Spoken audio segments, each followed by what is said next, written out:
McRae, Steele and Neil, welcome back to Sound the Siren. I'm Xavier. I'm Dylan. Welcome back to another rendition of the SuperCoach series. Back with the usual boys. How have you been this last week? Das, we'll start with you because there is an interesting garment on your head that I think you'd like to introduce.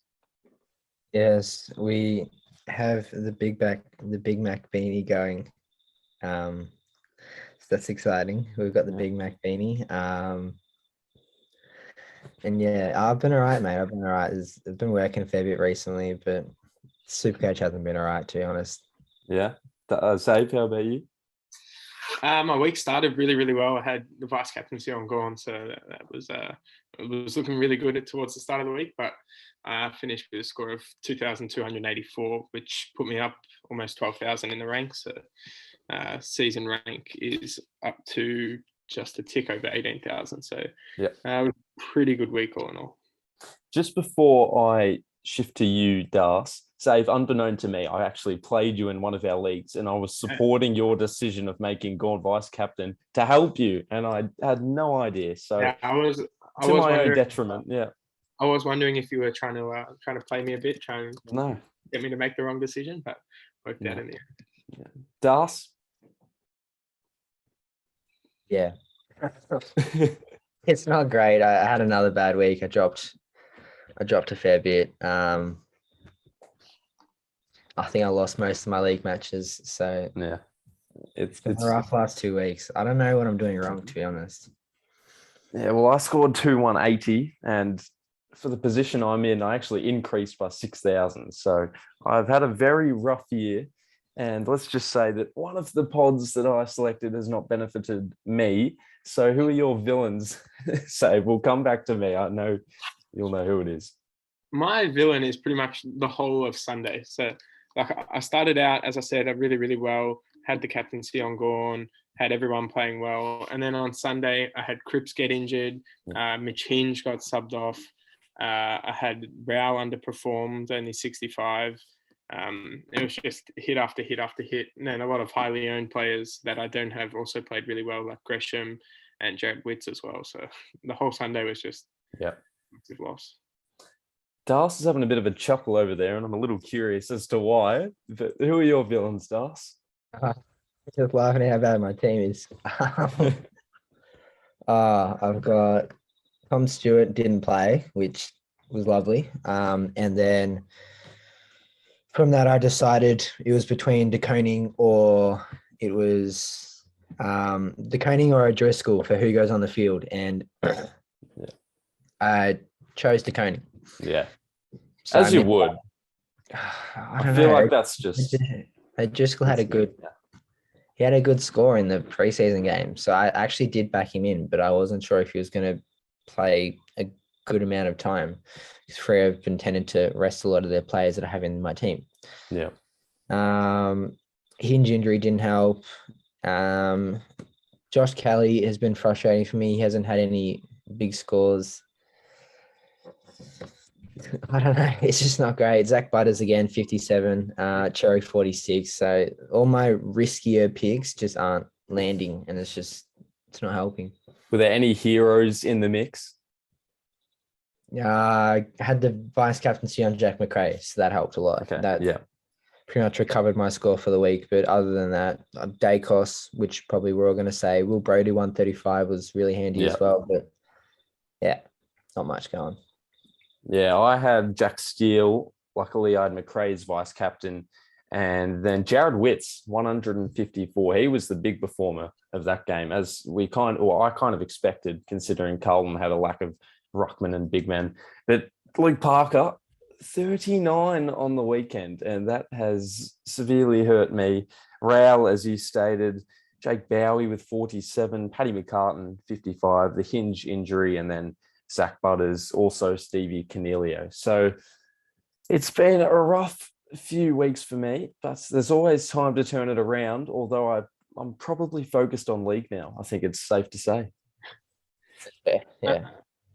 My heroes for the week, as Darcy touched on, McRae 158, Dacos 125, and Will Brody 135. They were all incredible. And then the big one was Max Gawn 160. It's his first massive score of the year. He had one other good one, but I thought I was going to get in such a good head start, 160 as my vice captain. I'd be so far in front of everyone else. And then I had gone over Wits or English. I thought I'm going to climb back even more in the ranks. Then it ended up Wits scored over 150 and we only fell 2 points short. So it wasn't as big an advantage as I thought it would be, but it was pretty good nonetheless. Now, Das, there are plenty of prosperous rookies. Dacos probably leading the charge. Who are some others that we should keep an eye on for the bubble this week? Well, one goes past the bubble slightly. O'Driscoll, I'd say he'd be my number one that I'd suggest. He's got the 104 score under his belt now. Next 2 weeks, he should be rising really well, and he's still pretty affordable. He's around the 160 mark. So I did forget to touch on O'Driscoll. I should have said him as my hero as well. Both Darcy and I had him in our teams already, and then he went up almost 44K this week. So that's 44K that Darcy and I are going to have on everyone else that gets him in. Yeah. Obviously, I think a lot of people should be looking to bring him in. Erasmus is another one too, who's potential. I don't think he's that good of an option. I don't think he's been performing fantastic. If you've got the two, Erasmus or O'Driscoll, I know I'd be taking O'Driscoll. Martin scored well again, but I don't know if you don't have him at this point. I don't know if you should get him, but you might have to if you're scoring that well for a rookie. And there's not too many others in terms of the bubble at the moment. We had Windiger debut on the weekend. Yep. And however you want to pronounce it, he scored around 33. It's not a great start. I probably wouldn't get him in. It was more than just the SuperCoach statistics. He had a few 1%ers, so I do think he'll keep his spot. Hugh Dixon is 164K at the moment. He dropped to 96 on the weekend, and Nadanui's out, so he could be a good forward option or a ruck bench option for a Hayes downgrade, but I'd probably just wait the week and get Bruce next week anyways. Malcolm Roses, I wouldn't be getting him in yet, but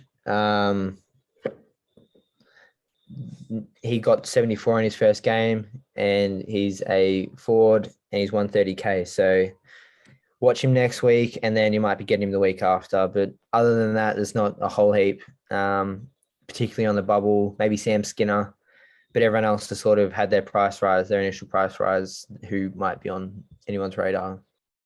There was a little sparkle of Rankin's debut in Rose's debut, I thought. Yeah, he had a couple of really, really, really good touches. Obviously, 3 goals. I think all came in the first half. From like forward half stoppages where Carlton looked really poor, and Scott on the move and dominated. So that was really, really impressive. But I think he did get a little more quiet towards the end of the game. Now, Jack Sinclair is leading the pods into battle this year. He tallied another score, 135. Is he a real option now to consider? You're just going to keep pumping him up and keep not getting him in your team? I mean, it's hard not to. We're talking about pod picks. He still has an ownership of 2.3%, and he manages to score another 135.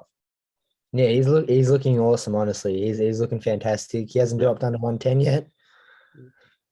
So I'd say he's probably pushed into the defensive premium section at the moment. There's nothing that's suggesting that he's not at that level. The only issue that I remember Zay bringing up last week was a Hunter Clark return, but at this point, I don't think Hunter Clark will be pushing Sinclair out with how well he's playing. No. Yeah, 116 average puts him at 13th of all players. Yes. Yeah. I'll venture away from Jack Sinclair then for the moment. Rory Laird takes the cake for this week. He's 0.2% ownership.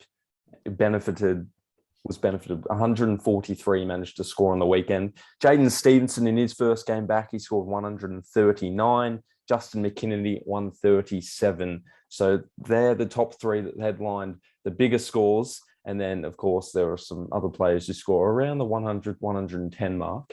And Das looks a little upset with me. Stevenson's he's a bit like that, isn't he? He can have one good game and then he'll be rubbish for the rest of the year after everyone's traded. So I wouldn't be going for Stevenson at all. But yeah, Laird's actually a decent option. Laird was always a good option. I think he was just out first week, and that's why a lot of people didn't have him. And obviously no one really would have traded him in yet. So that's Laird's reason for being in pod, but I think he's a good pick. Yeah, I think Laird's averaging 118. He averaged over 110 last year, or around 110. I think he was around a top 10 player last year with obviously the defensive midfield eligibility. But yeah, he's going to average around 110 again this year. And if you can get him in at that, and you want to be there for up and down ride when you do have such a pod, as you said, 0.2% ownership. Yeah, it's a risk, but I think it'll be good. Isaac Smith, 129 on the weekend. Now, he did have 3 scores that tallied to an average of 71 before that. But even last year, I thought he was quite productive on the field. If he continues that form, maybe a pod later on in the year, maybe not. I don't really see him as that good a SuperCoach option. As you said, yeah. He's had scores 57, 73, 83 so far outside of that 129. But yeah, he's been incredible relief for Geelong since he came. Yeah. An old age.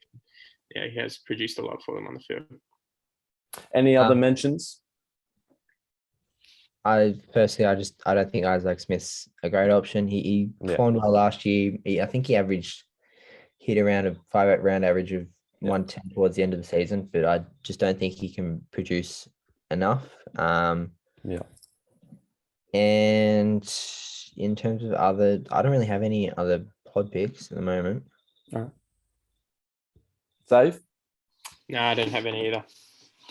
All right. Well, we have looked at feedback on our SuperCoach page, and we're reintroducing the buy, sell, hold. It made a few appearances last year. In fact, often it was introduced. But Das, I'll let you kick us off. Who are some people that we should buy? Buy? Okay. Buy is O'Driscoll. A Butters to Will Brody, I don't hate. I also am holding on to Butters, but if you don't have Will Brody, he could be a really good option there. Tom Green, I think, is the option a lot of people are looking at for Cripps, who we'll probably get onto in the hold section or the sell. Doherty, a lot of people are getting in, but I think he might be a bit too expensive at this point. But if he keeps scoring the way he is, you might as well have him. And then Jack Sinclair very well could be a buy too. So they're my buys at this point. Hold? Cripps. Hold Cripps. 20% of people have traded him out. I don't think you should be trading him out. Bowie is another one. A few people have traded Bowie out. I think he's still got plenty of cash to make. Even if he hasn't scored that well the last 2 weeks. I think it was only 1 week he didn't score well there. And Matt Rowe's another one. Didn't score great on the weekend. It's only averaging around 99, but only averaging around 99 is a good thing for a bloke who's still only 400K. So he's not making as much cash as what we'd like, but he's still scoring well enough for him to be a good option there. And last one, Tristan Cherry, I think you should still hold. I think he'll come good. He just didn't have a great game on the weekend. Yeah, absolutely. A lot of people at the start of the year, they looked at Rao as possibly being, including me, they looked at him as being someone that's in the 300K price range that could eventually be a keeper average, like close to 110. I mean, after round 1, we might have gotten a little bit carried away with ourselves. But yeah, as Darcy said, a 99 average for someone that cheap is still really good. Yeah. So he's not going to be a keeper. I think we know that by now. But he's still going to make probably another 100K eventually at some point this season. And it's still a good pick. And who should we look to exchange? We've got to wait on Mitch Hinge's result. But if he's out for 2 weeks or more, it might be a time to move him on. He didn't score that well, so his break even should be a bit higher now. I checked his actually. I think it's still going to be low because he had the 90 last week and I think at 80 something the week before. Yeah. Break even 29.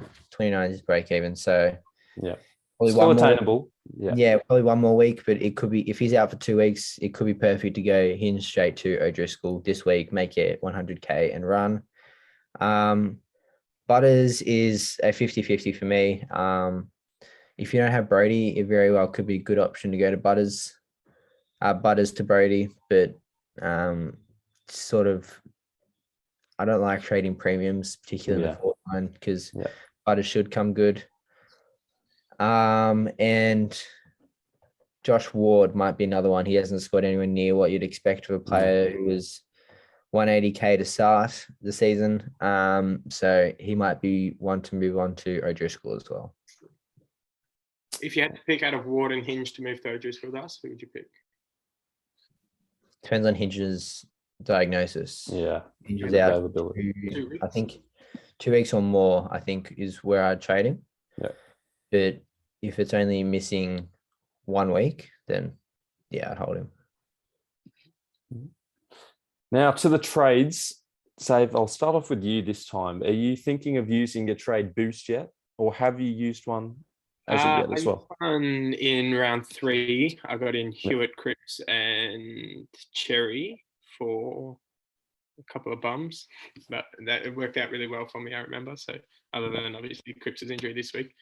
I was thinking of trading out Cripps earlier in the week, but Carlton did report that I'll quote them. It's the captain has been cleared of any significant damage to his hamstring at this stage. He's likely to miss just the 1 week. So I'm going to end up holding Cripps. So there might not be any trades, as Darcy said, depending on what Mitch Hinge's done. I might look to try and move him somewhere. I still have 88K in my salary that I've been holding on to for a fair while now. So I can upgrade him a little bit, but it's not going to really get me anywhere. Correct me if I'm wrong, Zay, because I wasn't able to catch the game and I only saw the highlights. But Cripps, his injury didn't look too adverse. He looked in discomfort, but he was still able to jog on his legs. Yeah, he came off at quarter time. He finished the first quarter, came off at quarter time, and he seemed to do like some sort of test he was running in the rooms. And then he came out. He was wearing a polo, sat on the bench with like ice. But then he went back, like he ran up and down the stairs to go to the toilet and whatnot. So I think honestly, as they said, it didn't seem that bad. So I really do expect him to miss just the 1 week. I don't think that's a false report. I do expect him to be back. And so it's against, he misses Port this week, but then we have Freo next week, Adelaide, and then North Melbourne. So we've got a fairly easy run coming up. So I would hold Cripps.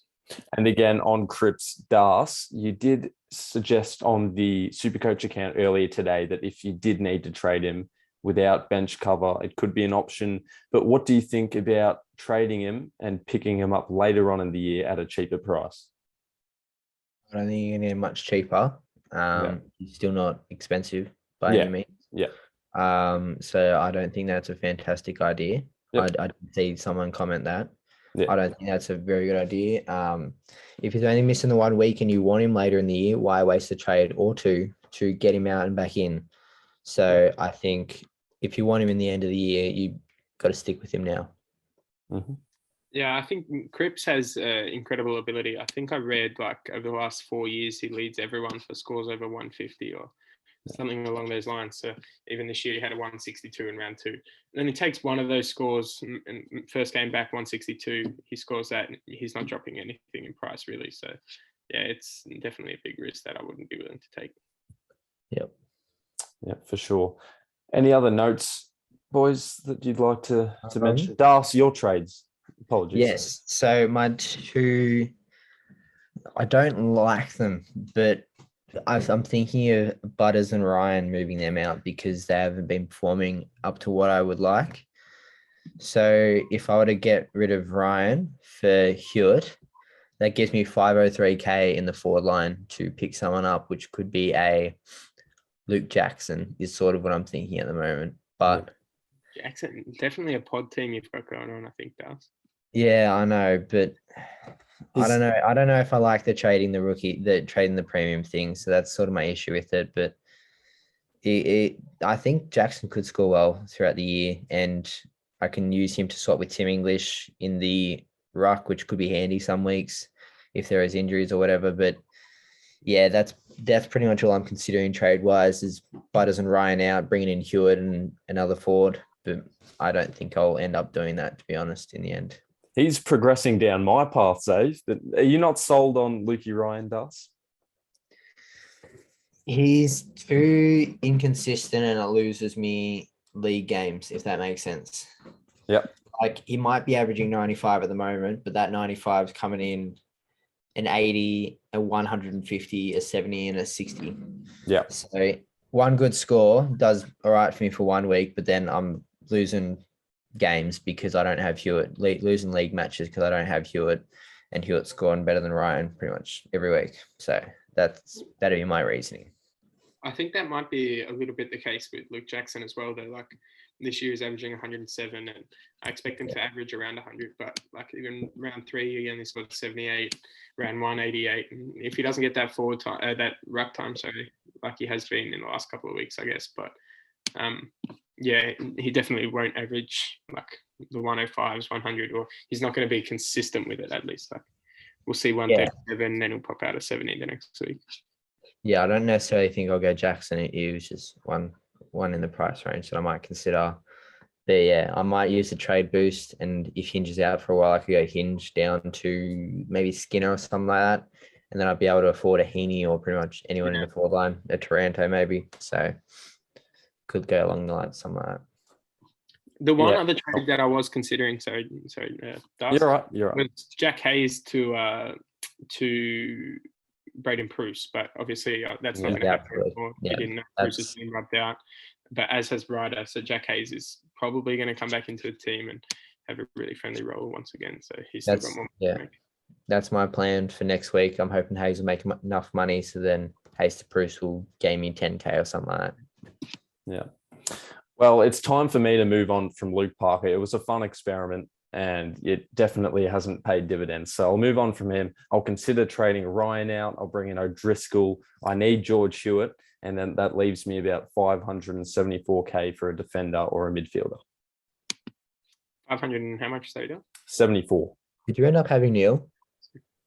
No, I'll probably get him this week. They're the two. You can't afford him now. They're the two. You can't afford him now. I mean, if I reshuffle some things, but you won't be able to afford him now. We said at the start of the year, you'll get it. You won't get him cheaper than this. Funnily enough, I actually traded Cripps in instead to save money, and that didn't work either. Honestly, I think your team would be flying if I think you made 3 mistakes, and if not for those 3 mistakes, your team would be flying. Not starting Hewitt, he's like the number 1 defender, or second Doherty. Not starting Sinclair, which I was talking about all preseason.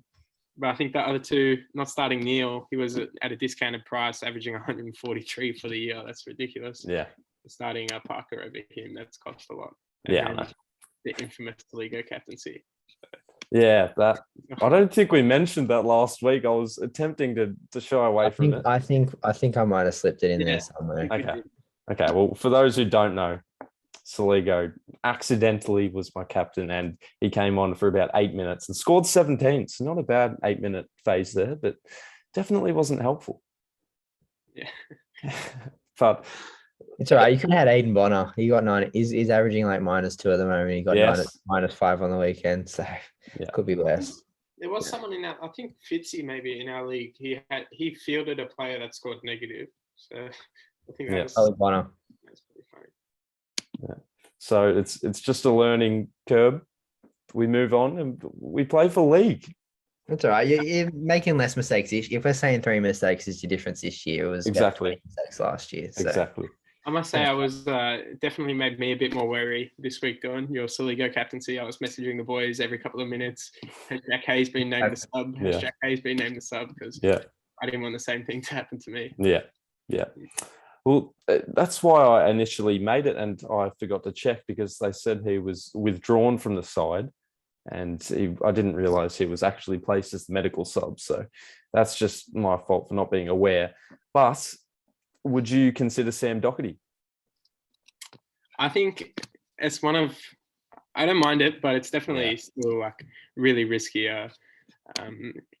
So at the moment he's at 569,000. So obviously he's at an increased price. Yeah. That's probably the most expensive defender after Lloyd, maybe a couple of others, but yeah, it's really expensive. And with his injury history, I think it's just too big a risk. Obviously, he's had 2 battles with cancer and 2 ACL injuries as well. So he's missed a lot of time over the last 3-4 years. So I'd probably steer clear, but then again, he's every chance of averaging 110 for the year. So it's a big risk, one that I'm not willing to take. But if you're Dylan Clark or someone like that and you do pick it, it's congrats, buddy. Congrats. Would turn out incredibly well for you. Yeah, the definition of fortitude is Sam Doherty. But if you do want to know any or if you do want advice for trades or any other advice, let us know. Leave a comment on YouTube, Relationship advice, school advice, everything. Because we are sometimes flooded with Instagram comments and we don't reach them until the game's already started. So if there is a lack of comments on YouTube, we might see it more often than not. But anyway, other notes, boys, do you have any advice for my team personally? Delete start again next year? Yeah. I was considering that. I was, definitely. I think, trade, if you can get Parker out for nil, then I think that's the only real thing I have to suggest. Don't sacrifice too much to get to that. Yep, for sure. Well, I'll leave all our links in the descriptions. Check out the new Footy Beanies, or soon to be released, but there are a discounted price for the Saints, the Flag Saints, I heard, Dulce. That was last week. If the Saints if Saints or Carlton get up this week, then we'll be put them down to $15. All right. Also, check out AFL SuperCoach on the Instagram at sts.podcast. And thank you for 200 subscribers. It's a big milestone for us. We appreciate all the support. If you do have any ideas for maybe a 200 subscriber special, again, leave a comment. But that's all for this week. Good luck, lads, with the SuperCoach, and we will see you next time. Thanks for watching.